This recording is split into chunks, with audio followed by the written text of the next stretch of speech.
बिस्मिल्लाहिर्रहमानिर्रहीम। अस्सलाम वालेकुम मेरी प्यारी प्यारी यूट्यूब फैमिली। उम्मीद है सब खैरियत से होंगे, खुश होंगे। अल्लाह ताला हम सबको अपने हिफ्ज़ व अमान में रखे, आमीन सुम्मा आमीन। मैं आज आपसे शेयर करूंगी एक ज़बरदस्त टिप्स। 1 कप दही से बनाऊंगी 1 किलो दही, पर कैसे? इसके लिए देखिएगा आप मेरी पूरी वीडियो को, तभी आपको पता चलेगा कि मैंने कैसे 1 कप दही से 1 किलो दही बनाई, वो भी परफेक्ट। आइए चले करते हैं रेसिपी को स्टार्ट। बिस्मिल्लाहिर्रहमानिर्रहीम। यहाँ पर लिया है मैंने 1 कप दही। मैं इस 1 कप दही से बनाऊंगी 1 किलो दही।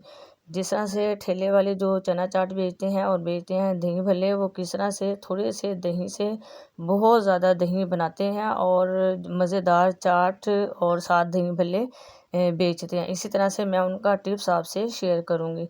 यहाँ पर लिया है मैंने 1 बाउल और इसके अंदर डाली है मैंने 1 कप दही।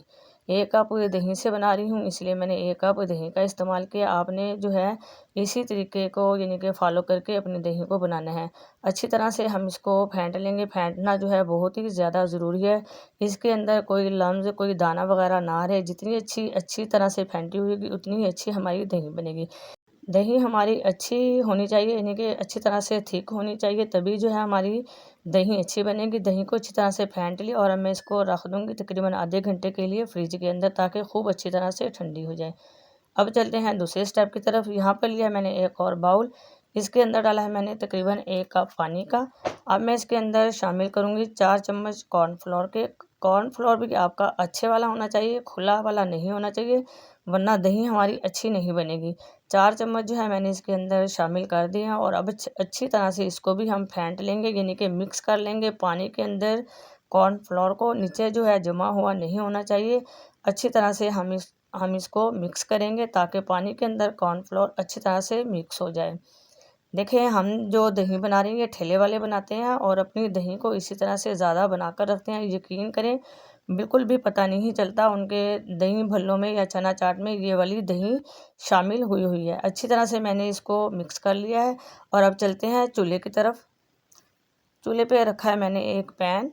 इसके अंदर डालूंगी मैं तकरीबन 3 मग पानी के, यानी कि आप जो है 2.5 गिलास पानी के इसके अंदर शामिल कर दें।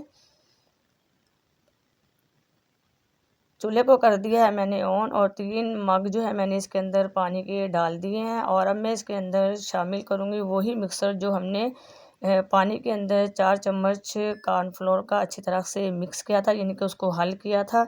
अब आहिस्ता आहिस्ता से थोड़ा थोड़ा करके इसके अंदर शामिल करते रहेंगे और साथ ही जो है चम्मच से इसको पानी के अंदर मिक्स करते रहेंगे ताकि कोई भी गुठली वगैरह ना बने। अच्छी तरह से देखें ये मिक्स हो गया सारा। जो है मैंने बैटर जो कॉर्नफ्लोर का था वो डाल दिया है पानी के अंदर और अब हम इसको 3 से 4 मिनट तक अच्छी तरह से पकाएंगे मीडियम फ्लेम पे। ज़्यादा हमने हाई फ्लेम नहीं करनी, वरना ये जल्दी से जो है ये लेई की तरह हो जाएगा और ना ही हमने इसको लेई की तरह बनाना है, ना ही इसको ज़्यादा गाढ़ा बनाना है। हमने इसको नॉर्मल रखना है, क्योंकि जब हम इसको बना लेंगे रखेंगे तो ये फिर और भी ज़्यादा थिक हो जाएगा। इसलिए सिर्फ ऐसा ही रखना है कि जो चम्मच है उस पर हल्का हल्का सा नज़र आए कि ये हो गया। ये देखिए आपको नज़र आ रहा है कि ये ट्रांसपेरेंट सा हो गया, यानी कि ये हो गया हमारा अच्छी तरह से कॉर्नफ्लोर का जो है बैटर वो तैयार। अब मैं इसको डाल दूँगी एक और बाउल में ताकि ये अच्छी तरह से ठंडा हो जाए। थोड़ा सा मैं इसको ठंडा कर लूँगी। देखिए, अगर आपने मेरे चैनल पे नए हैं तो मैं रिक्वेस्ट करती हूँ मेरे चैनल को सब्सक्राइब कर दें, बेल के बटन को ज़रूर प्रेस कीजिएगा ताकि हर आने वाली नई वीडियो का नोटिफिकेशन आपको मिल सके।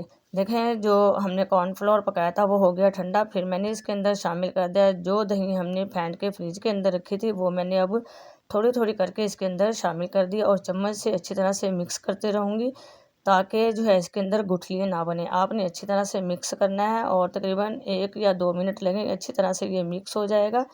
अच्छी तरह से मैंने इसको मिक्स कर लिया और अब हो गया ये तैयार। लेकिन अब मैं इसके अंदर शामिल करूँगी 1 चम्मच चीनी का। आप चाहें तो 2 चम्मच चीनी भी डाल सकते हैं। ये क्योंकि फीकी सी बनेगी, इसलिए थोड़ी सी मिठास पैदा करने के लिए मैंने इसके अंदर 1 चम्मच चीनी का डाल दिया है और अब ये बिल्कुल तैयार है। और मैं आपको दिखाती हूँ कि कैसे कितना अच्छी जो है हमारी दही बनी है। मैंने क्योंकि ये दही भल्लों के अंदर डालनी है, इसलिए मैंने इसको ऐसा ही रखा है। अगर आप इसको आधे घंटे के लिए इस स्टेज पे छोड़ दें तो ये और ज़्यादा थिक हो जाएगी, यानी कि बहुत ही अच्छी दही हमारी तैयार हो जाएगी। अब मैं बनाऊंगी दही भल्ले। दही भल्ले के लिए मैंने दही बनाई थी, इसलिए मैं आपको अब बताऊंगी कि मैं दही भल्लों में दही का कैसे इस्तेमाल करूंगी। बूंदी डाली, साथ ही डाले आलू। जो जो चीज़ें डलती हैं वो आपको पता ही है कि भल्लों में क्या क्या डलती हैं। और अब मैं इसके अंदर शामिल करूँगी दही। देखें हमारी दही कितनी माशाल्लाह से गाढ़ी और अच्छी है। और ये दही आप इस्तेमाल करने के बाद आप फ्रिज में भी रख सकती हैं, यानी कि 3 से 4 दिन आपके इजीली निकल जाएंगे। इसलिए आप दही बनाएं, उतनी ही बनाएं जितनी आपने इस्तेमाल करनी है। अगर बच जाती है तो आप 3 से 4 दिन के लिए दही अगर फ्रिज में रखती हैं तो दही आपकी ख़राब नहीं होगी। आगे आने वाला है रमज़ान शरीफ में आप ये दही ज़रूर बनाया करें, क्योंकि ये लो बजट रेसिपी है। इससे आपके पैसों की बचत भी होगी, क्योंकि रमज़ान शरीफ में दही का बहुत ही ज़्यादा इस्तेमाल होता है। इसलिए आप थोड़ी सी दही से बहुत ज़्यादा दही बनाकर फ्रिज में रखें और 3 से 4 दिन इस्तेमाल करें। आपने इस रेसिपी को जो है, यानी कि मेरे इस टिप्स को ज़रूर फॉलो करना है कि हम किस तरह से और कैसे 1 कप दही से 1 किलो दही कैसे बना सकते हैं। ये एक परफेक्ट मेथड है दही को ज़्यादा करने का, क्योंकि मैंने ये जो टिप्स ली थी एक दही भल्ले वाले से ली थी। उसने मुझे बताया कि कैसे हम दही को ज़्यादा करते हैं। मैंने जब दही भल्ले बनाए और ये वाली दही डाली भल्लों के ऊपर, तो यकीन कोई भी जान नहीं सका कि मैंने जो है कॉर्नफ्लोर से दही बनाकर भल्लों के ऊपर डाली। इतने मज़ेदार ये भल्ले बनकर हुए थे तैयार। अगर आज आपको मेरी ये टिप्स अच्छी लगे 1 कप दही से 1 किलो दही बनाने की, तो प्लीज़ लाइक कीजिए, शेयर कीजिए और दीजिए मुझे बहुत ही प्यारा सा कमेंट्स, ताकि मेरी हो हौसला अफजाई। जहाँ रहें खुश रहें, आबाद रहें, दुआ में मुझे भी याद रखेगा। फिर मिलते हैं नई वीडियो के साथ, जब तक के लिए अल्लाह हाफिज़।